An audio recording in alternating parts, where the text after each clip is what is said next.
Hello everyone. आज से start करने वाले हैं ऑप्टिक्स के वीवीआई सवाल, और इससे पहले करवा चुके हैं इलेक्ट्रोस्टैट का, जो आशा करते हैं कि आप लोग सभी इलेक्ट्रोस्टैट की अच्छे से तैयारी कर चुके होंगे। इसके बाद अब लेकर आए हैं आप लोगों के लिए, यानी 12th बोर्ड बिहार बोर्ड के लिए, जो 2023 में एग्ज़ाम देने वाले हैं उनके लिए वीवीआई सवाल सब्जेक्टिव टाइप करवाएंगे, फिर ऑब्जेक्टिव टाइप करवाएंगे। तो स्टार्ट करते हैं। आज देखिए कौन कौन से सवाल ये आपका सब्जेक्टिव टाइप है, इस पे मैं बात करने वाला हूँ जो इम्पोर्टेंट है। इन सवालों को आप लोग कर लेते हैं। देखिए, प्रकाश का परावर्तन के नियम को लिखें, यानी प्रकाश के परावर्तन के नियम को लिखने के लिए बोला जा रहा है, यानी write laws of reflection of light. Reflection of light, तो सबसे पहले समझ लें ये रिफ्लेक्शन ऑफ लाइट होता क्या है। ठीक है, इसके बारे में पहले समझ लेते हैं। देखिए, ये सरफेस हुई, यह है रिफ्लेक्टिंग सरफेस, यानी परावर्तक सतह है। इस पे रेज ऑफ लाइट आ रही है, ऐसे आ रही है, तो ये क्या हो गया? आपतित। आपतित किरण, इसको बोलते हैं इंसिडेंट रे। और जिस पॉइंट पे ये आती है उस पे एक नॉर्मल दे दो, ये हो गया n, जिसको यहां पर बोलते हैं अभिलंब। ये हो गया अभिलंब। ठीक है, और ये यहां पर देखिए अभिलंब के साथ एक एंगल बनाया जा रहा है, किसके द्वारा? आपतित किरण के द्वारा। तो इसको बोला जाता है आई, जिसको बोलते हैं आपतन कोण। यानी यहां पे आई क्या है? तो ये है आपतन कोण, यानी एंगल ऑफ इंसिडेंस इसको बोलते हैं, एंगल ऑफ इंसिडेंस। अब देखिए, जो रेज आती है इस तरीके से और इस तरह से चली जाती है, तो ये जो किरण हुआ इसका नाम है परावर्तित। परावर्तित किरण, ये हो गया। और ये जो एंगल बनाएगी यहां पे, ये होगा आर, यानी ये जो आर है इसको बोलते हैं परावर्तन कोण, यानी ये हो गया यहां पे परावर्तन कोण। तो ये हो गया, देखिए प्रकाश का परावर्तन। आएगी लाइट रेज, टकराएगी और फिर उसी मीडियम में लौट जाएगी, तो यही क्या है? प्रकाश का परावर्तन है। इस घटना को परावर्तन कहते हैं, प्रकाश का परावर्तन। अब देखिए, इंसिडेंट रे और ये नॉर्मल है, ये परावर्तित किरण है, तीनों एक ही समतल में है। एंगल आई और एंगल आर आपस में बराबर होता है, मतलब आई और आर ये दोनों आपस में बराबर होता है। नॉर्मल के साथ जितना एंगल बना के आएगी उतना ही एंगल बना करके रेज चली जाती है। तो अब देखिए आते हैं इसका आंसर पे, क्या क्या आंसर है। तो इसके दो लॉ होते हैं। फर्स्ट देखिए, आपतित किरण, परावर्तित किरण और आपतन बिंदु पर खींचा गया अभिलंब एक ही समतल में होते हैं। यानी इंग्लिश मीडियम वाले को लिखने का रहेगा, इंग्लिश में लिखने का रहेगा तो incident ray, reflected ray and normal at the point of incidence all lie in the same plane.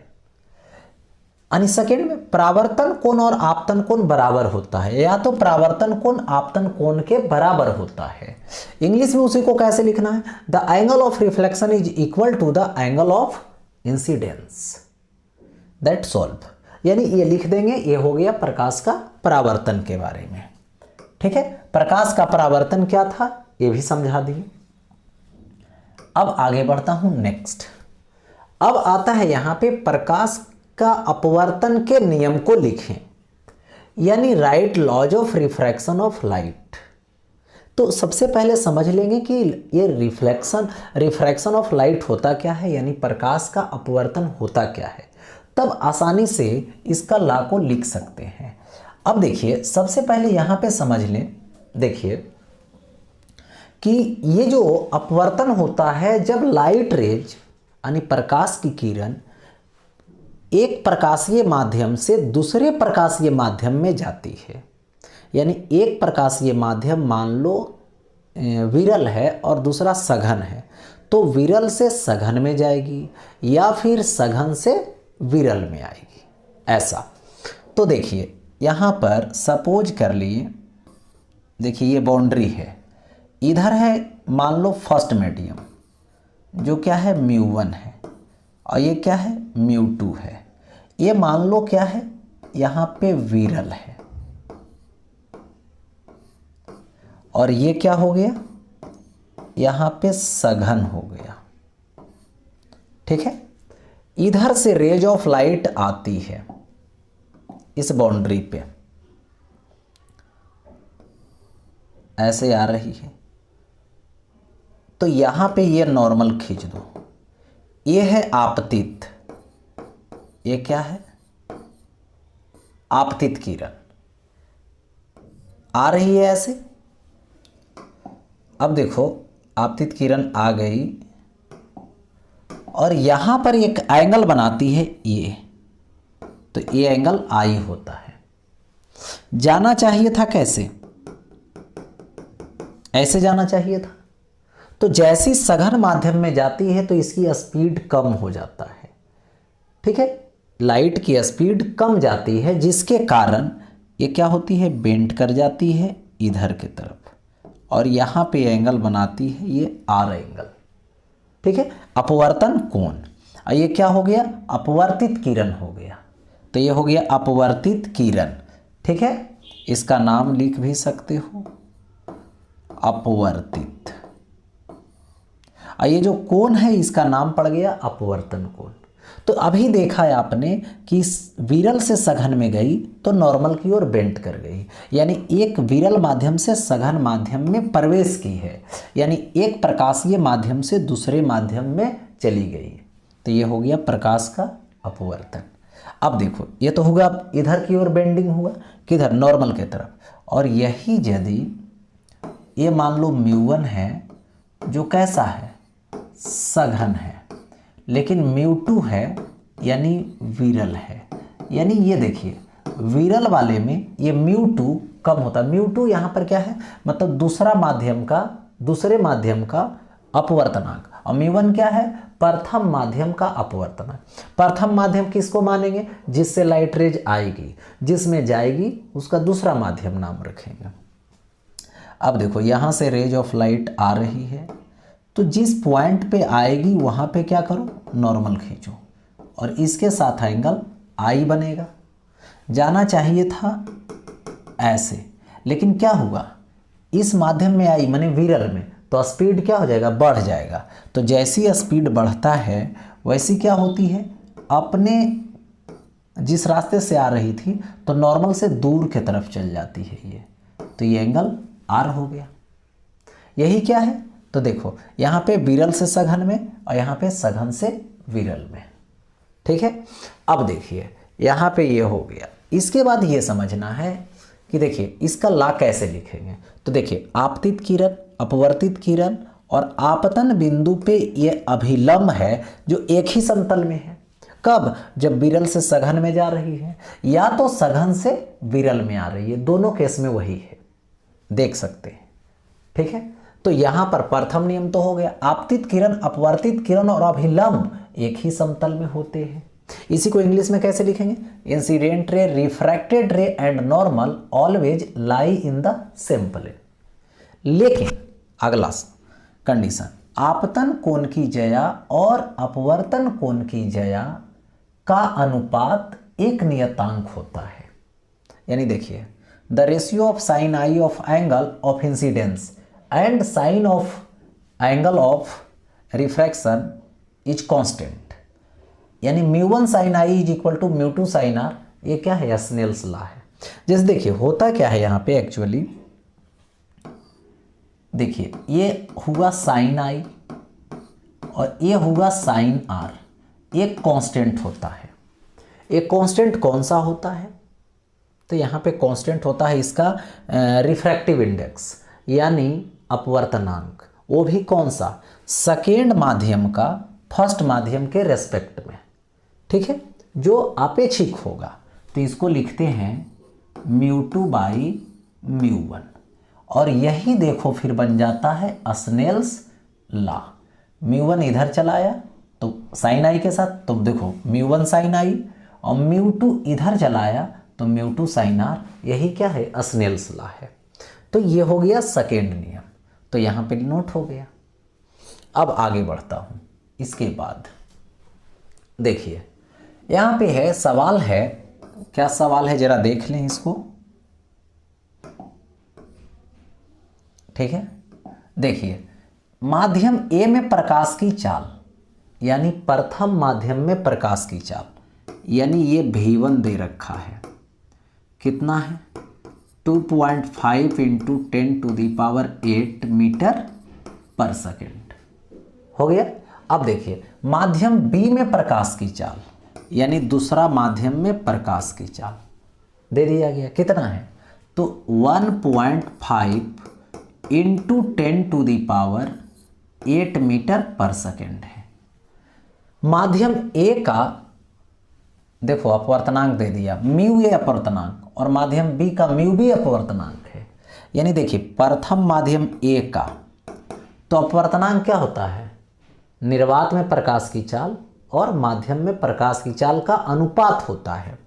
तो यहाँ पे निर्वात में प्रकाश की चाल और माध्यम में प्रकाश की चाल, तो ये V1 लिख देंगे, C/V1 प्रथम माध्यम है ये, और इसी तरीके से μ2 μb लिख देंगे C/V2, यानी दूसरे माध्यम में आ गया, दूसरे माध्यम का अपवर्तनांक हो गया।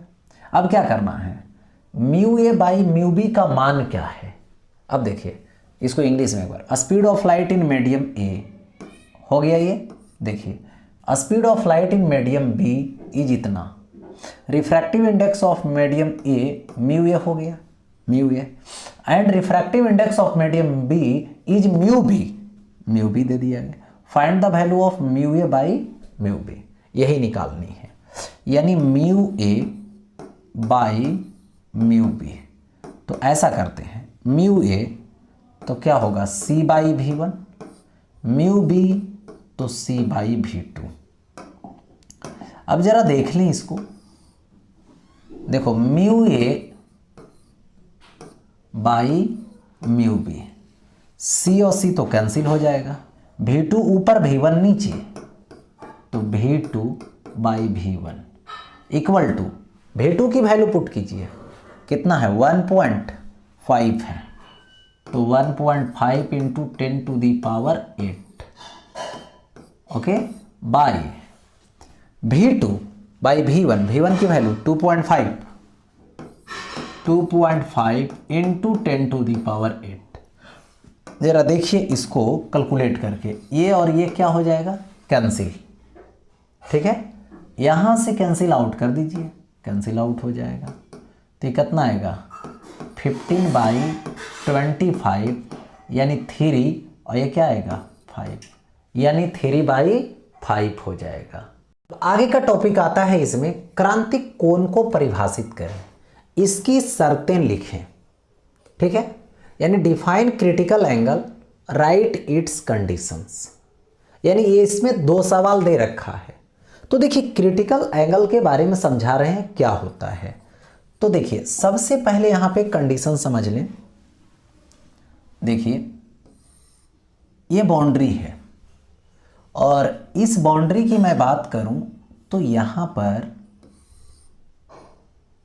ये बाउंड्री जो है वो 2 मीडियम को अलग कर रहा है, ठीक है, 2 मीडियम को अलग कर रहा है, इधर का मीडियम और इधर का मीडियम, ठीक है।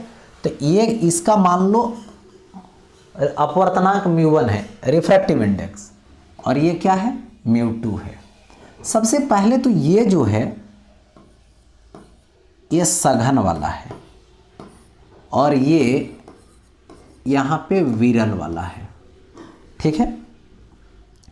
अब देखिए सपोज कीजिए यहाँ पर इस तरीके से नॉर्मल डाला हुआ है, ठीक है, यहाँ पे लाइट रे लाए, इसकी एंगल आई है, तो ये क्या हो गया, इस तरीके से चली गई, ये एंगल आर हो गया। अब यहाँ पे कुछ देख रहे हो कि ये डेंसर से यानी सघन से किस में जा रहा है, विरल में जा रहा है। तो जब ये सघन से विरल में जाएगा तो नॉर्मल से क्या होगा, दूर हटेगा। अब नॉर्मल से जब दूर हटेगा, देखो तो डिफिनिट है कि आई को और बढ़ाइए और दूर हटेगा और दूर हटेगा, आई को बढ़ाते जाएंगे आर बढ़ते चला जाएगा। एक टाइम ऐसा आएगा, एक टाइम ऐसा आएगा कि ये जो आर है वो कितने डिग्री का हो जाएगा, इस समय आर 90 डिग्री का हो जाएगा। तो इस समय आई को बढ़ाया हो, आई क्या है, बढ़ गया है इतना, और ये आई जो है इस समय जिस समय 90 डिग्री हुआ उसी समय ये सी हो गया, यानी क्रिटिकल एंगल हो गया। यानी आपतन कोण है ये, और ये ऐसा वैल्यू है जिसका कॉरेस्पॉन्डिंग अपवर्तन कोण 90 डिग्री हो जाता है। लेकिन देखिए 90 डिग्री तो हो गए, लेकिन इसके लिए क्या सिचुएशन है, डेंसर से रेयर में जाना, तभी पॉसिबल है, तभी जो है से आई से आर बड़ा हो सकता है, ऐसे बड़ा नहीं हो सकता है। अब यहाँ पे समझ लें जरा, ये μ1 से इसमें गया μ2 में, यानी डेंसर से रेयर में गया, यानी सघन से विरल में गया। तो यहाँ से क्या होगा, μ1 sine I is equal to μ2 sine R. कौन सा नियम है ये, स्नेल्स लॉ है। जहाँ भी रिफ्रैक्शन होगा वहाँ पे स्नेल लॉ आना जरूरी है, ठीक है। तो ले लाएं, तो ये क्या है μ1, ओके, और साइन आई है, तो साइन आई क्या होगा, साइन सी हो जाएगा, और ये क्या होगा μ2 रहने दो, और यहाँ पे क्या रखोगे साइन आर, तो साइन कितना डिग्री, ये आएगा 90 डिग्री, यानी साइन 90 कितना आएगा, 1 आएगा। तो देखिए यहाँ से μ1 और ये आएगा sine C is equal to ये क्या आएगा μ2, और साइन 90 कितना आएगा, 1 आएगा, ठीक है। अब देखो तो sine C is equal to μ2 by μ1, ठीक है। So C is equal to ये आ जाएगा साइन इनवर्स, ठीक है, ऐसा दे दिया जाएगा, साइन इनवर्स हो जाएगा। और साइन इनवर्स क्या होगा, तो यहाँ पर μ2 बाई μ1 आ जाएगा, μ2 बाई μ1। तो एक क्रिटिकल एंगल का फार्मूला भी हो गया, ठीक है, और क्रिटिकल सिचुएशन हो गई। तो यही यहाँ पर देखिए डिफिनीशन इसका, क्रांतिक कोण का, क्रिटिकल एंगल का, सघन माध्यम का वह आपतन कोण जिनके अनुरूपी अपवर्तन कोण 90 डिग्री होता है उसे क्रांतिक कोण कहते हैं। यानी the incidence angle in denser medium corresponding to refraction angle of 90 degree in rare medium is called critical angle, ठीक है। यानी देखिए यहाँ पर तो ये तो हो गया।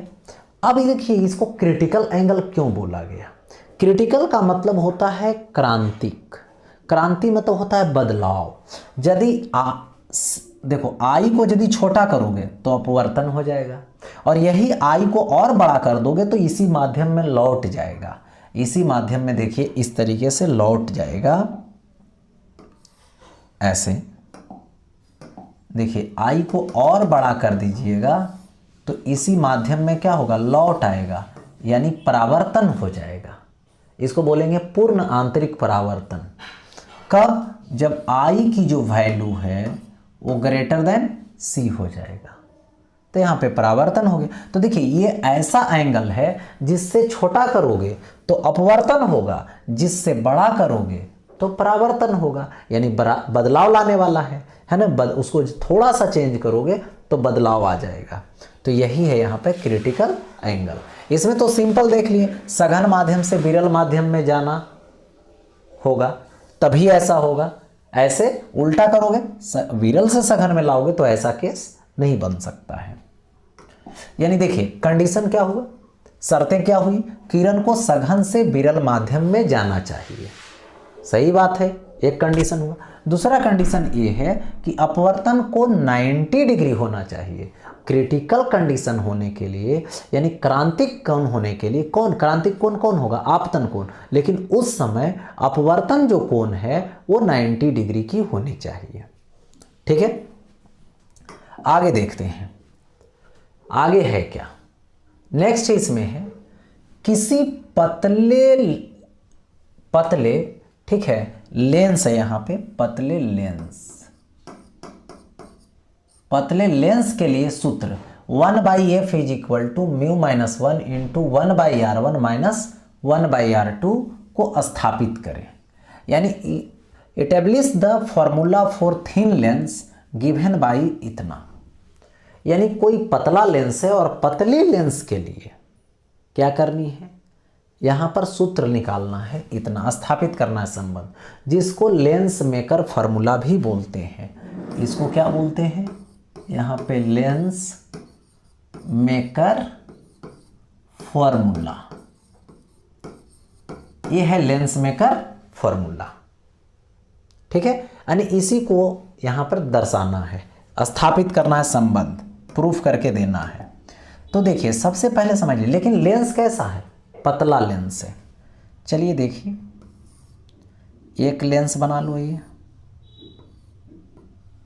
लेंस बन गया और इसका ये प्रथम फेस है, ये द्वितीय फेस है, सरफेस है। अब देखिए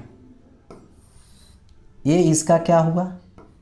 प्रिंसिपल एक्सिस हुई, ये ऑप्टिकल सेंटर हुआ। अब देखिए कोई भी दूरी कहां से लेंगे?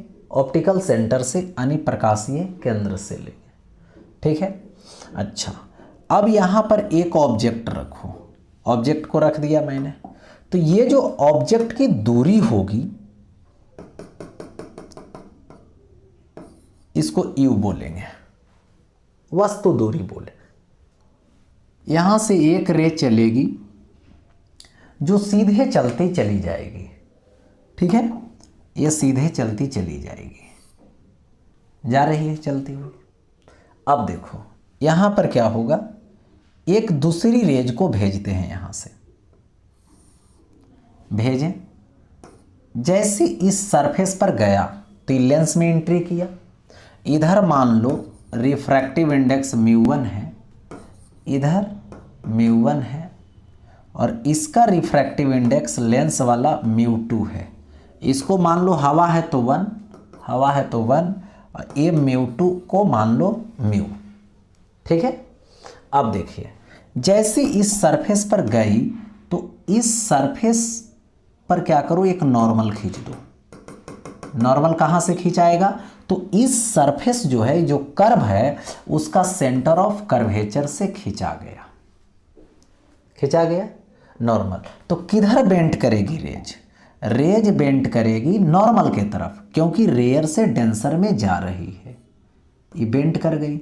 यदि फिर डेंसर से रेयर में नहीं जाती, केवल एक ही मीडियम रहता, तो ये इस रास्ते को ट्रेस करती और यहाँ पे जाके ये क्या बना देती? इमेज बना देती। ठीक है, तो अभी तो पहली बार रिफ्रैक्शन हुआ तो इमेज देखो यहाँ पर बनाया, तो इसकी डिस्टेंस को हम लोग डिसाइड कर लो कि ये जो डिस्टेंस है इसको मान लिया गया v डैश।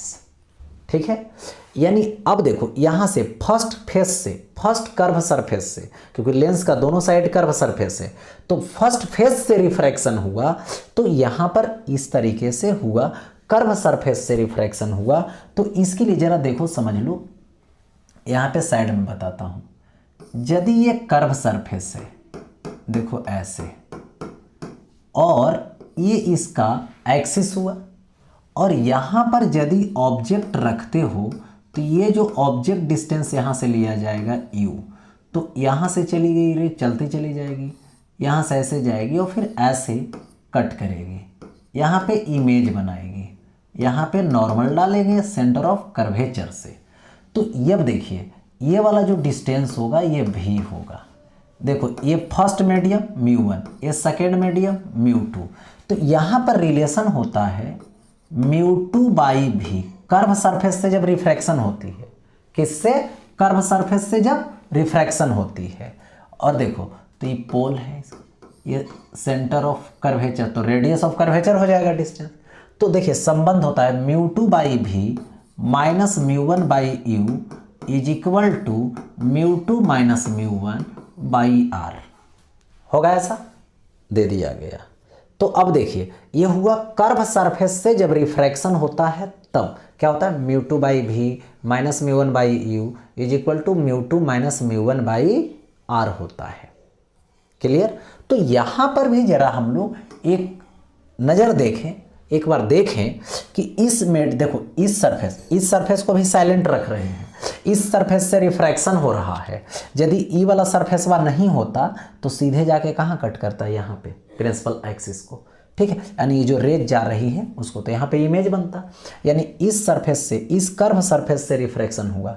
लाइट किधर से आई, μ1 से μ2 में गई लेंस वाला मटेरियल में, ठीक है। इमेज कितना दूरी पर बनाया, v डैश दूरी पर। तो रिलेशन लगाएंगे, देखो μ2 by v dash minus μ1 by U is equal to μ2 minus μ1 by r1, अभी क्योंकि फर्स्ट फेस से ले रहे हैं, ठीक है।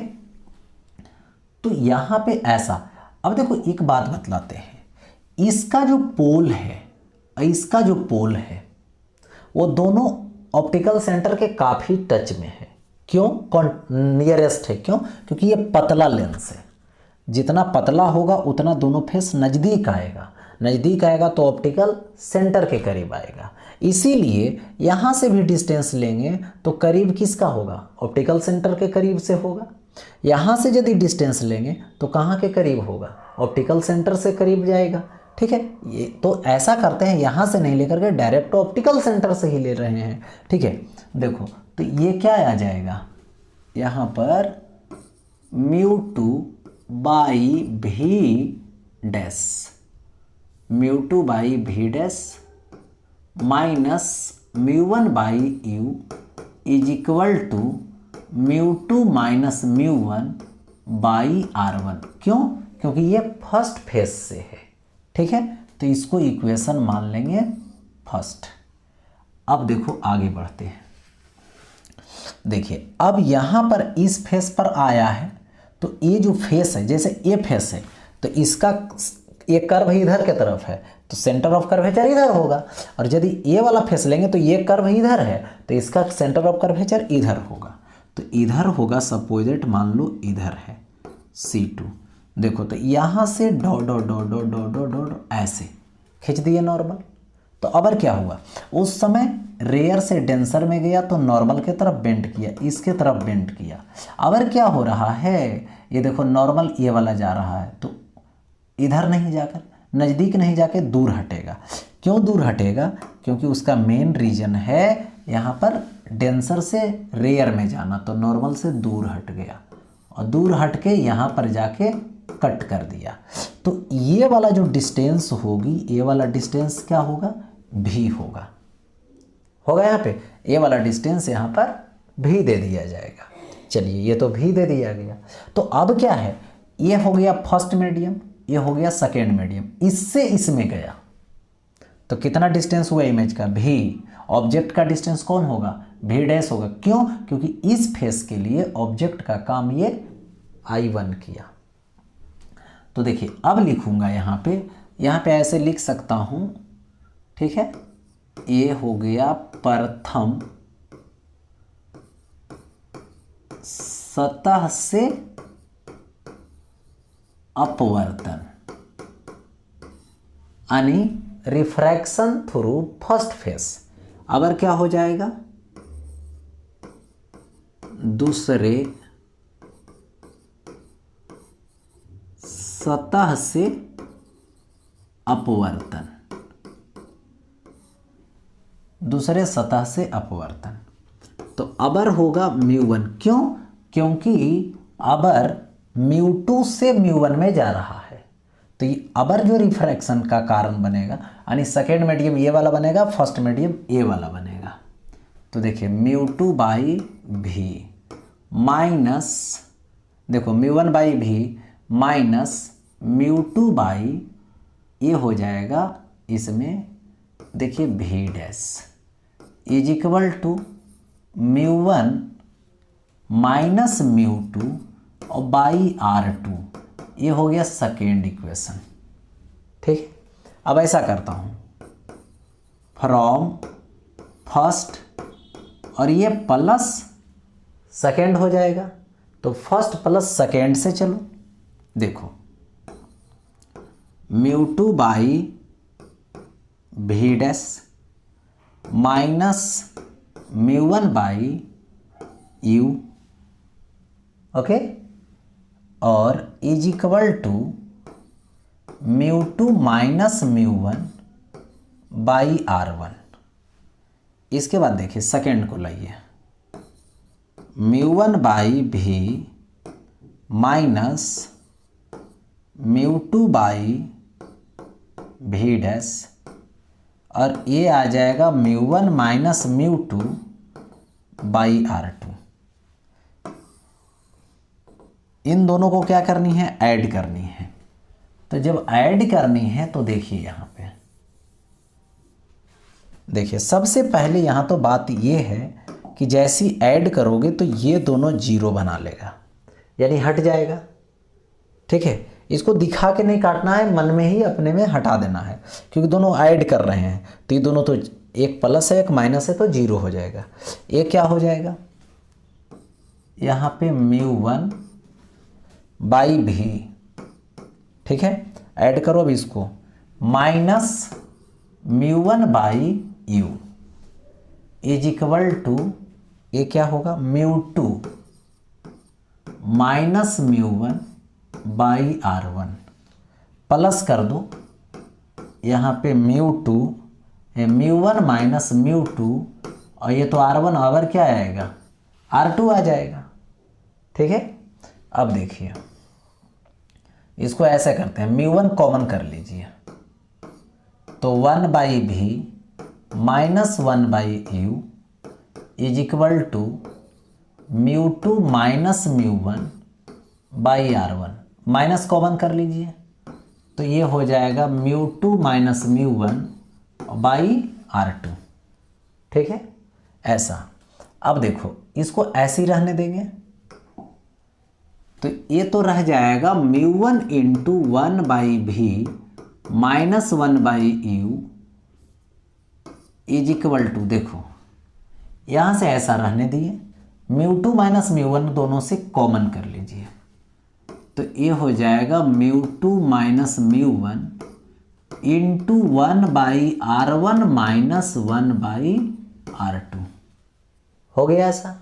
μ1 को ले जाइए डिवीजन में, तो 1 बाई भी माइनस 1 बाई u होगा इज इक्वल टू, देखो यहाँ से आएगा तो μ2 बाई μ1 इसके साथ डिवाइड करोगे तो 1, और ये क्या हो गया 1 by R1 minus 1 by R2। अब देखिए किसी भी लेंस की मैं बात करूं, जैसे ये लेंस है, ठीक है, तो यदि इन्फिनिटी से आएगी रे, इन्फिनिटी से आने का मतलब हुआ u इनफाइनाइट है, तो कहाँ पे कट करती है जाके, ये कट करती है इस पॉइंट पे जिसको फोकस बोलते हैं, यानी जब u इन्फिनिटी पर होगा तो भी कहाँ पे होगा, यहाँ पे फोकस पे होगा। ओके, तो यदि मैं यहाँ से कंसीडर कर लूँ कि u इनफाइनाइट है तो भी क्या होगा, f होगा, फोकस पे इमेज बनेगा। ठीक है, कहाँ पे बनेगा, फोकस पे बनेगा।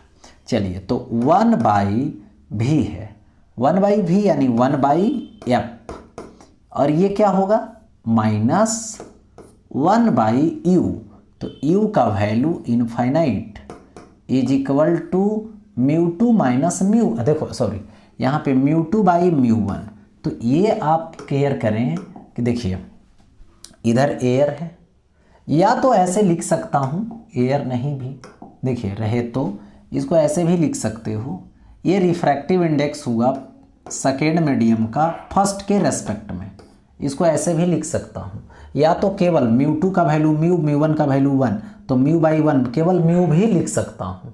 ठीक है, और ये क्या हो जाएगा 1 by R1 minus 1 by R2, देखिए तो 1/इनफाइनाइट क्या होगा, निगलेक्ट हो जाएगा। तो क्या लिखोगे 1/f इज इक्वल टू, इसको सिर्फ म्यू लिखेंगे, क्यों, क्योंकि ये क्या है μ/1 होगा, μ/1 तो म्यू और -1 और इनटू 1/r1 -1/r2 ये हो गया।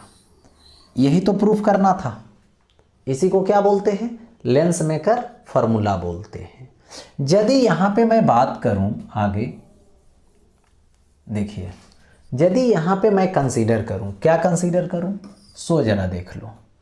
देखिए इसकी वैल्यू कितना आ रहा है, देखिए μ-1 इंटू 1/r1 -1/r2 यही तो है, क्योंकि μ2/μ1 तो μ/1 यानी म्यू, तो ये आ रहा है 1/f, तो यहाँ से क्या हो जाएगा ये 1/v माइनस 1/u, इसकी वैल्यू जो होगी वो 1/f होगी, 1/f यानी 1/f।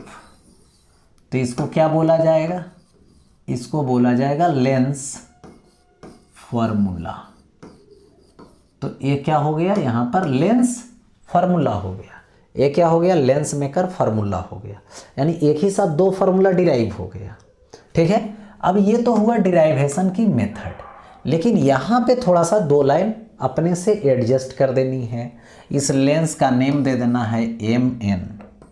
ठीक है, ये लेंस क्या है, mn है, जिसकी फर्स्ट फेस का रेडियस ऑफ कर्वेचर यानी वक्रता त्रिज्या r1 और सेकेंड फेस यानी दूसरे जो सतह है, फेस है, उसकी वक्रता त्रिज्या r2 है, जिसके प्रधान अक्ष यानी प्रिंसिपल एक्सिस पे एक ऑब्जेक्ट वो रखा गया जिसका इमेज फर्स्ट सरफेस से I1 और सेकेंड फेस से final image I principal axis पे बनता है, जिसमें ऑब्जेक्ट डिस्टेंस u है और इसका जो फाइनल इमेज है उसकी डिस्टेंस v है। इस तरीके से फिगर के अकॉर्डिंग दो लाइन लिख देनी है, लिखने के बाद बारी बारी से आगे बढ़ते चली जानी है, और इस तरीके से ये क्या हो जाता है, यहाँ पे डिराइव हो जाता है। ठीक है, फॉर्मूला दैट सॉल्व हो गया। अब देखो आगे बढ़ते हैं, यहाँ पे अपवर्तनांक, यहाँ पे देखो हो गया है मिस थोड़ा, ये है 1.5, देखो 1.5 के कांच से दोनों फलकों की समान वक्रता त्रिज्या के उभयोतल लेंस निर्मित करने हैं। यदि 20 सेंटीमीटर फोकस दूरी के लेंस निर्मित करने हैं तो अपेक्षित वक्रता त्रिज्या क्या होगी। ठीक है, यानी an equiconvex lens is to be manufactured with a glass of refractive index 1.5, the focal length of product is to be 20 centimeter. Find the radius of curvature. Radius of curvature बतलानी है। देखिए लेकिन कैसा lens है जरा ये समझिए, lens है, देखिए ये, इसका नाम क्या है, तो दोनों फलकों की समान वक्रता त्रिज्या के, यानी ये हो गया R1 और ये हो गया R2, उभयोतल लेंस, उभयोतल मतलब उभय जोड़ उत्तल, यानी दोनों सतह उत्तल है, इधर से भी उत्तल इधर से भी उत्तल, दोनों की वक्रता त्रिज्या आपस में बराबर है, लेकिन इसकी जो रिफ्रैक्टिव इंडेक्स म्यू है वो 1.5 है, दे दिया गया ऐसा। लेकिन अब बात करनी है इसकी फोकस दूरी की, तो इसकी जो फोकस दूरी है वो कितना है, 20 सेंटीमीटर है। ठीक है, तो इसकी वक्रता त्रिज्या जब दोनों आपस में बराबर है तो वक्रता त्रिज्या क्या होगी, वही वक्रता त्रिज्या यहाँ पर निकालनी है। तो वही वक्रता त्रिज्या निकालनी है, सेम वक्रता त्रिज्या निकालनी है। तो अब देखिए वक्रता त्रिज्या निकालनी है तो पहले R1 मान लो, R1 ही प्रथम सतह वाला होगा, इसका सेंटर किधर होगा, इधर होगा, तो डिफिनिट है कि इधर होगा, तो ये प्लस R होगा। R2 ले लो तो इसका इस फेस की जो सेंटर ऑफ कर्वेचर होगी ये इधर होगी C2, तो ये क्या होगा, -R होगा। ठीक है, अब देखो मुझे ये दोनों माने R निकालनी है, तो यहाँ पर अब क्या करोगे, फार्मूला यूज करो लेंस मेकर, जो कि कितना आएगा म्यू माइनस 1 और इंटू 1/r1 माइनस 1/r2 होगी। ये होगा ना, देखो ये आ जाएगा।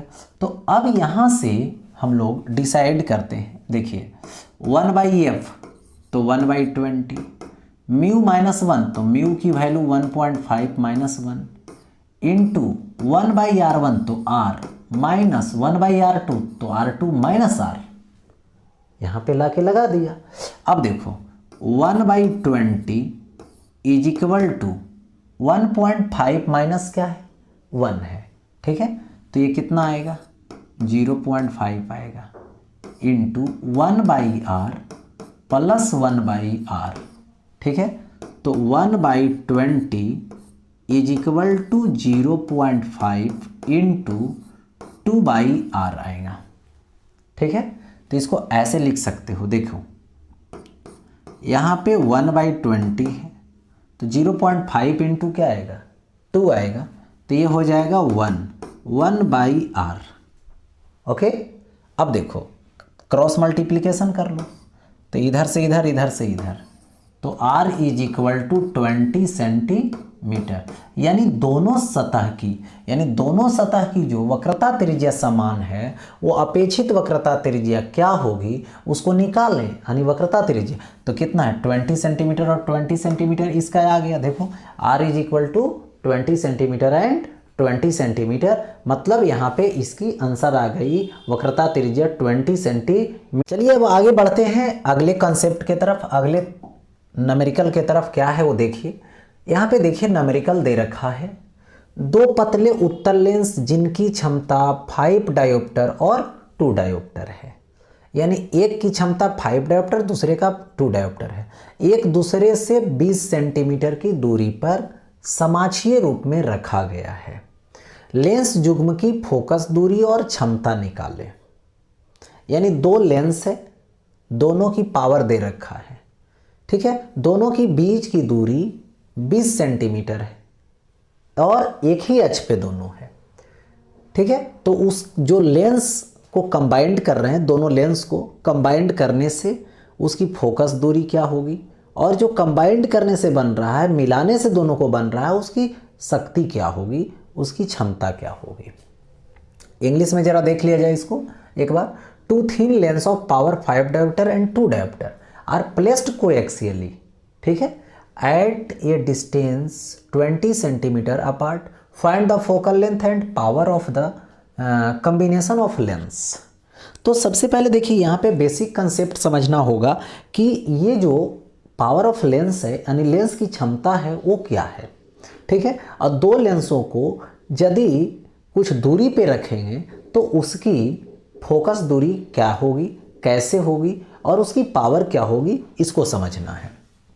देखिए, तो सपोज कीजिए ये मान लीजिए लेंस है, मैंने मान लिया ये लेंस है, ठीक है। तो लेंस में देखिए होता क्या है, ये ऑप्टिकल सेंटर है, यहाँ से रे ऑफ लाइट जा रही है पैरेलल, तो ये पक्का पता है कहाँ से जाती है, फोकस से होकर जाती, यानी जाना था सीधा लेके चल गया फोकस से, यानी ये क्या किया, बेंड करने का काम किया, मोड़ने का काम किया। यही बेंड करने की जो बेंडिंग एबिलिटी होती है, मोड़ने की जो एबिलिटी होती है, इसी को लेंस की क्षमता बोलते हैं या तो लेंस की शक्ति बोलते हैं। मतलब ले जाना चाहिए था पैरेलल ही, लेकिन मोड़ दिया गुजरने के बाद, रिफ्रैक्शन के बाद। तो ये देखिए पावर होता है इज इक्वल टू 1/f होती है, ठीक है। यानी जो मोड़ दिया इधर, मिलाने का काम किया, ठीक है, प्रिंसिपल एक्सिस के तरफ, यानी इसकी फोकस दूरी पॉजिटिव है तो इसकी पावर भी क्या होगी, पॉजिटिव होगी।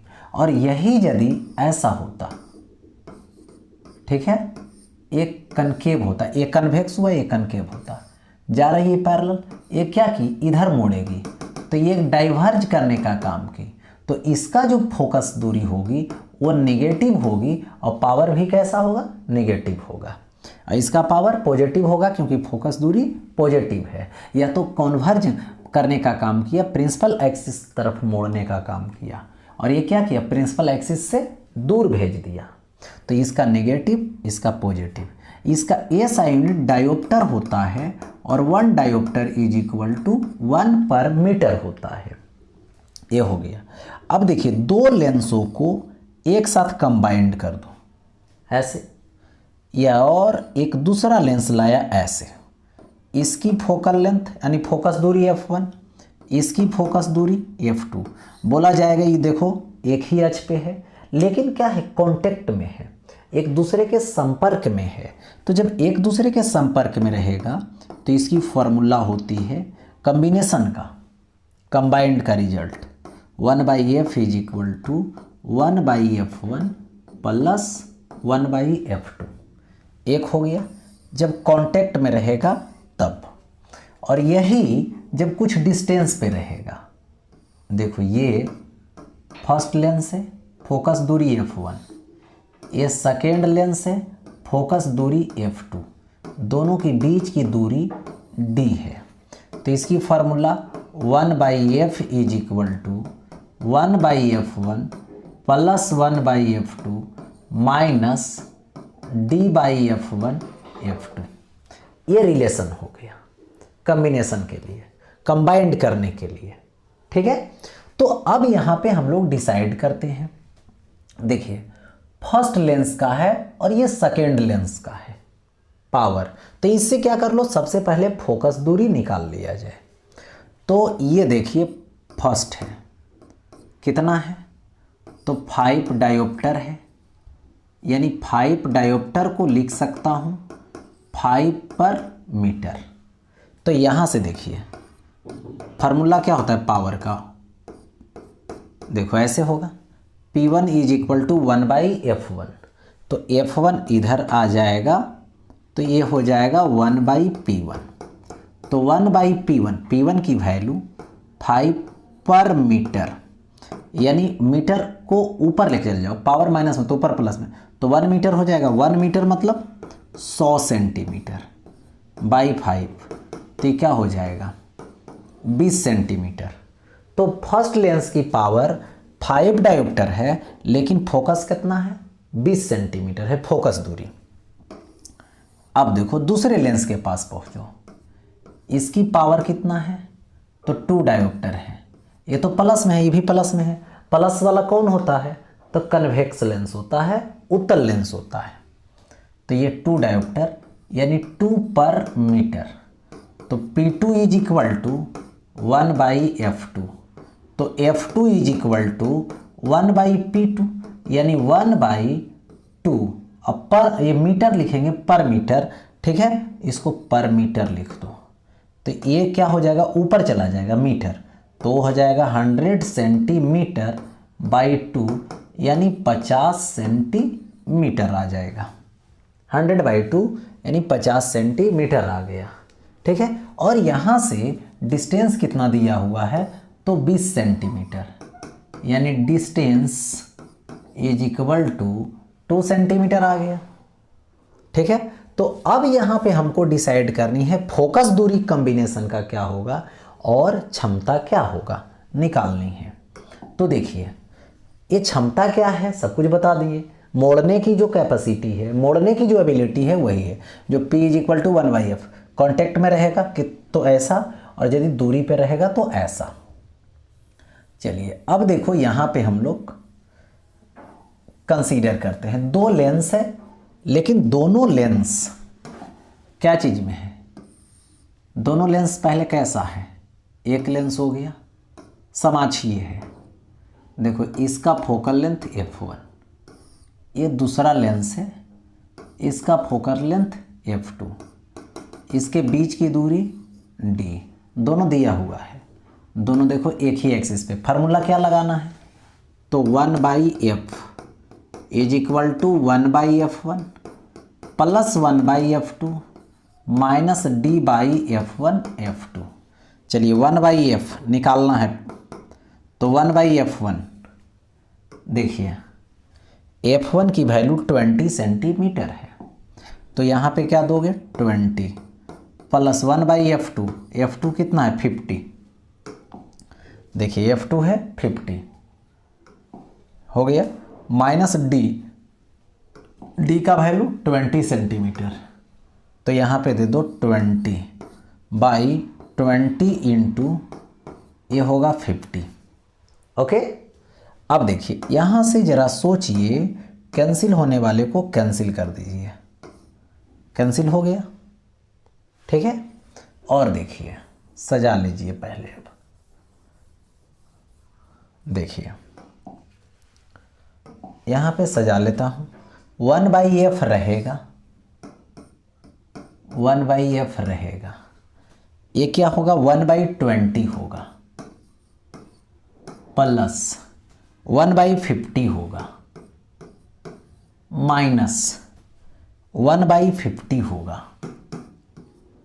तो ये और ये मिलके तो 0 बना लेगा।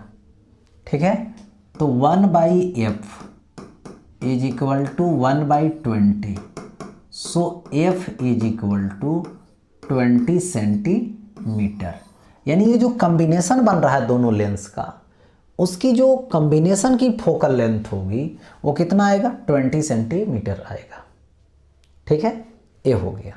अब जरा सोचिए यहाँ से, इसकी कॉम्बिनेशन की फोकल लेंथ जब इतना आया, फोकस दूरी इतना आया, तो इसकी पावर कितना होगी, तो P is equal to 1/f।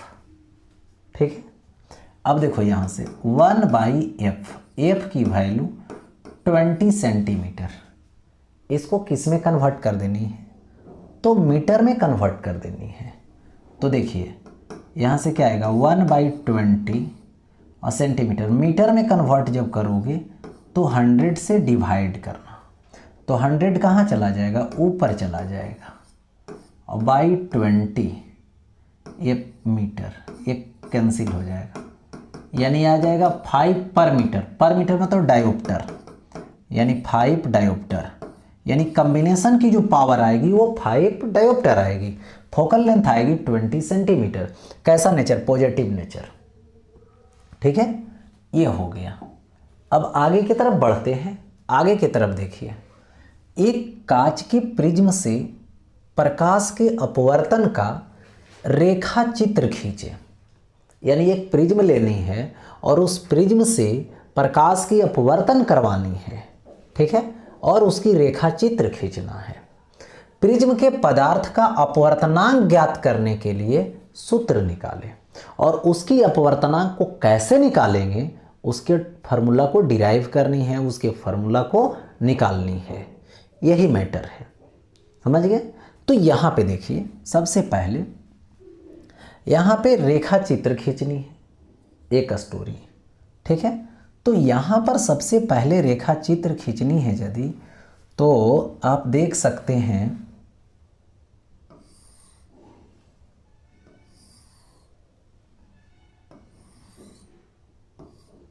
ये क्या हो गया, प्रिज्म हो गया।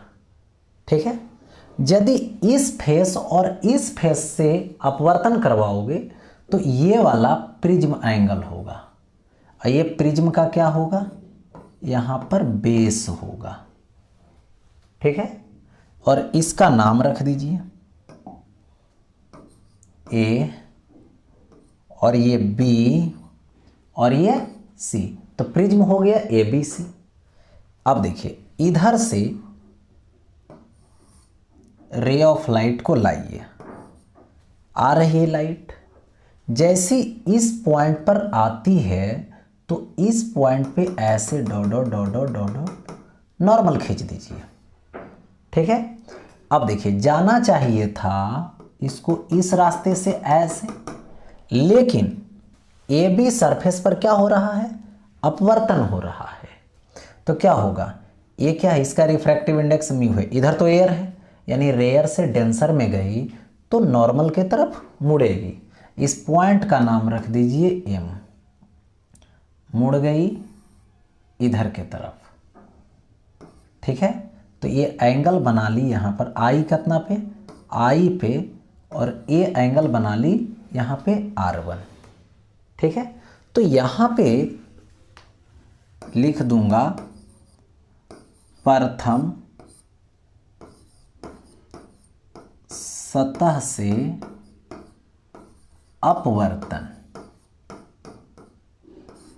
तो स्नेल लॉ लगाओ, ये हो जाएगा 1 इधर का माध्यम का अपवर्तनांक sine I is equal to mu, ये होगा साइन R1, यानी mu is equal to sine I by sine R1। ये तो पहली बार हो गया। अब देखो जैसे इस सरफेस पे पहुंची तो अबर क्या होगा, फिर रिफ्रैक्शन होगा इस मीडियम से इस मीडियम में, यानी क्या, अबर है डेंसर से रेयर में, ठीक है। तो इस पॉइंट पे फिर नॉर्मल खींचो, नॉर्मल खींच दिए, इसका नाम दे दो एन पॉइंट। अबर क्या होगी, नॉर्मल से दूर हटेगी, तो अबर जो है यहाँ पे नॉर्मल से दूर हट जाएगी, तो ये हो गया E, जिसको एंगल ऑफ इमरजेंस बोलते हैं, और ये जो है इमरजेंट रे है, और ये जो एंगल बनाएगी यहाँ पे ये R2 बनाएगी, ठीक है, R2 बन गया। अब देखिए ये हो गया द्वितीय सरफेस, यानी दूसरे सरफेस, कौन सतह, AC, दूसरे सतह से अपवर्तन हुआ, यानी यहां पर लिख दूंगा अगर दूसरे सतह से अपवर्तन, ठीक है। तो यहां पे क्या हुआ, इस मीडियम से इस मीडियम में जाना, तो यहां पर स्नेल लॉ फिर लगाओ, μ1 sine R2 is equal to E medium 1 sine E होगा, तो ये हो गया mu sine R2 is equal to 1 sine E, तो ये आ जाएगा mu is equal to sine E by sine R2। That means mu is equal to, पहली बार मिला है प्रथम वाला से, sine I by sine R1, sine I by sine R1, इससे sign E by sine R2 मिला है, ठीक है। अब देखिए इतना तो दे दिया गया, ये तो सिचुएशन हो गया। अब यहाँ पे थोड़ा सा समझनी ये है कि देखिए ये वाला क्या होगा, एंगल ऑफ डेविएशन हो गया, ठीक है।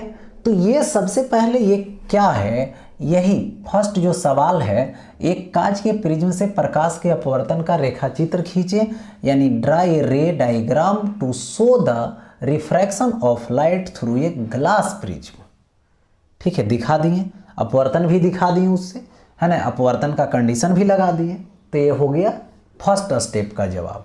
लेकिन अब दूसरे स्टेप का जवाब देनी है तो यहाँ पर क्या करनी है, अपवर्तनांक निकालनी है, ठीक है। तो इसके लिए सबसे पहले देखिए, ध्यान दीजिए, ए एम और यहाँ पर दे दो कोई चीज़, एन हो ही गया, इसको पी दे दो, ए एम पी एन एक क्वाड्रेटरल है, यानी चतुर्भुज है, जिसमें ए बी जो लाइन देख रहे हैं, ए बी जो देख रहे हैं यहाँ पे, उसमें ये क्या है, नॉर्मल है, नॉर्मल, यानी यहाँ पर ये एंगल कितना डिग्री बना रहा है, 90 डिग्री बना रहा है। उसके बाद देखिए ये जो AC है उस पे ये क्या है, नॉर्मल है, यानी ई भी यहाँ पे 90 डिग्री बनाया जा रहा है, ठीक है। यानी इसको ऐसे देखिए, यहाँ पर अब सेकेंड पार्ट जब सॉल्व करोगे तो देखो यहाँ पर A पॉइंट है, यहाँ पर M पॉइंट है, यहाँ पे P पॉइंट है, यहाँ पे N पॉइंट है, ऐसे चला, ऐसे चला, ऐसे ऐसे, ये भी 90 डिग्री है, ये भी 90 डिग्री है। तो इसमें क्या होगा, चारों कोण कितना होता है, 360 डिग्री होता है। तो angle A plus angle P is equal to 180 degree. क्यों? क्योंकि टोटल 360 में ये 90 90 180 खुद हो गया, तो 180 न बचा ये दोनों, ठीक है। तो इतना लिख दोगे, हो गया। यानी angle P is equal to 180 degree minus A होगा, ठीक है। अब देखो यहाँ पे सवाल ये है कि ये जो ट्रायंगल बना MPN तो MNP, तो MNP में चलो देखो ऐसा है ट्रायंगल, इस तरीके से ऐसे है MNP, ये है R1, ये है R2, ये एंगल P है, angle P plus R1 plus R2 is equal to 180 degree. ठीक है, तो ये P जो है उधर चला जाएगा। ठीक है, तो देखिए यहाँ तो P के जगह पे कितना रख सकते हो, 180 degree minus A plus R1 plus R2 is equal to 180 degree. तो ये देखो 180 उधर जाएगा तो जीरो बना लेगा, 180 माइनस 180 माइनस है तो उधर प्लस, तो R1 plus R2 is equal to A। हो गया एक स्टेप। अब देखिए यहाँ पर हम लोग डिसाइड करें, देखिए इस तरीके से ये तो इधर गया है, ये R1 है। अब देखिए ये टोटल I है तो ये टोटल I होगा। तो देखिए यहाँ पे थोड़ा सा समझ लें, इस तरीके से गया है ऐसे, ठीक है, और यहाँ पर मैं बात करूँ, देखिए यहाँ पे ऐसे, तो ये है R1 और इस तरीके से, तो ये जो है I और ये क्या होगा R1, तो E वाला जो एंगल बचेगा, E वाला क्या लिखेंगे इसमें, टोटल देखो इतना है और इतना है इक्वल, ये R1 हो गया तो ये कितना बचेगा, टोटल I में R1 माइनस कर दोगे तो I में R1 माइनस हो जाएगा। अब उसी तरीके से जरा मैं इसकी बात करूं, ये है E तो टोटल हो गया E, तो ये वाला क्या बचेगा, ये बचेगा टोटल E में ये R2 माइनस कर दो तो E होगा E माइनस R2। तो अब ये जो डेल होगा, जरा इसके बारे में सोचो, तो डेल कितना होगा, ये देखो एक्सटर्नल एंगल है, ये दोनों इंटीरियर एंगल है, अंतः कोण है, तो बाह्य कोण के सम के, देखो बाह्य जो कोण होगा अंतः कोण के सम के बराबर होगा। तो यहाँ से मैं यदि लिख दूँ डेल इज इक्वल टू, तो क्या होगा I minus R1 plus E minus R2, हो गया ऐसा। अब देखिए del is equal to I plus E minus common ले लो तो R1 प्लस R2, ठीक है, तो R1 प्लस R2 तो A, तो del is equal to I plus E minus क्या होगा A होगा, del is equal to I plus E minus A दे दिए। अब लेकिन देखो यहाँ पे लिख देता हूँ for minimum deviation, minimum deviation, minimum deviation कहने का मतलब हुआ कि जिस समय बहुत कम विचलन होता हो, जिस समय बहुत कम विचलन होता हो, तो वो केस कब होता है, जब I बराबर E होता है, यानी जिस समय I और ये जो E है वो दोनों आपस में बराबर हो जाएगा तो डेल की जो वैल्यू होगी वो मिनिमम होगी, यानी मिनिमम डेविएशन होगा। तो उस केस में क्या होगा, जब I और E बराबर है तो R1 और R2 भी आपस में बराबर होगा। ठीक है, हो गया ऐसा। तो अब देखिए यहाँ पे सवाल को समझिए, देखिए I और E बराबर है, R1 R2 बराबर है, तो देखिए कब, जब डेल मिनिमम होगा तो डेविएशन मिनिमम, तब डेल मिनिमम I और E बराबर है, तो इसको ऐसे लिख सकता हूँ, यहाँ पे डेल मिनिमम यानी I और प्लस E का भी I और माइनस A हो गया, तो A इधर आ जाएगा, तो del mean plus A is equal to 2I, तो यहाँ से I इज इक्वल टू del mean plus A by 2 हो गया। अब देखो R1 plus R2 is equal to A. तो जिस समय मिनिमम डेविएशन है उस समय तो दोनों आपस में बराबर है, तो R1 plus R2 is equal to A. तो ये होगा 2R1 बराबर ए। तो R1 बराबर a/2 हो गया। अब देखिए यहाँ पर मैंने म्यू निकाल चुका हूँ, mu is equal to sine I by sine R1। ठीक है, तो यहाँ से लिख सकते हो mu is equal to sine I और बाई क्या लिखे हैं, साइन R1। तो ये हो गया साइन R1। तो mu is equal to sine I del minimum के टाइम देखिए ये हो गया डेल मीन प्लस a/2 इतना बाई, देखिए इस समय साइन R1 है तो साइन R1 क्या आएगा, R1 is equal to a/2 इस तरीके से दे दिया गया। यानी जिस समय मिनिमम डेविएशन के स्टेप पे पहुँचे, मिनिमम डेविएशन के स्टेप पहुँचने के लिए एंगल ऑफ इंसिडेंस जो आई है वो एंगल ऑफ इमरजेंस के ई के बराबर हो जाएगा, उस समय मिनिमम डेविएशन होगा, उस समय R1 R2 भी बराबर होगा। तो उस केस में आप म्यू निकाल सकते हैं। कौन सा फार्मूला डिराइव होकर आया, sign del minimum plus a/2 है ना, और बाई टोटल का साइन a/2। ये हो गया। यहाँ से इस फार्मूले से म्यू निकाल सकते हैं, रिफ्रैक्टिव इंडेक्स प्रिज्म का निकाल सकते हैं। तो एक मेथड मिल गया। ठीक है, यही तो निकालना था। ठीक है, यही तो निकालना था। ठीक है, प्रिज्म के पदार्थ का अपवर्तनांक ज्ञात करने के लिए सूत्र निकालें। ठीक है, तो ये हो गया derive the formula for the determination of refractive index of the material of the prism. First यदि केवल रेखा चित्र खींचना रहेगा तो बस जो बताए हैं स्टार्टिंग में उतना ही खींच कर छोड़ देना है। मटेरियल का यदि अपवर्तनांक निकालनी है तब जो है से पूरे तरीके से लिखना है। ठीक है, तो ये रहा ऑप्टिक्स का बहुत सारे इंपॉर्टेंट सवाल। फिर लेकर आएंगे इसका एक पार्ट और सब्जेक्टिव का, और फिर उसके बाद ऑब्जेक्टिव आएगा। तो इस तरीके से आप लोग सवाल को कंप्लीट कीजिए और सोल्व करते रहिए।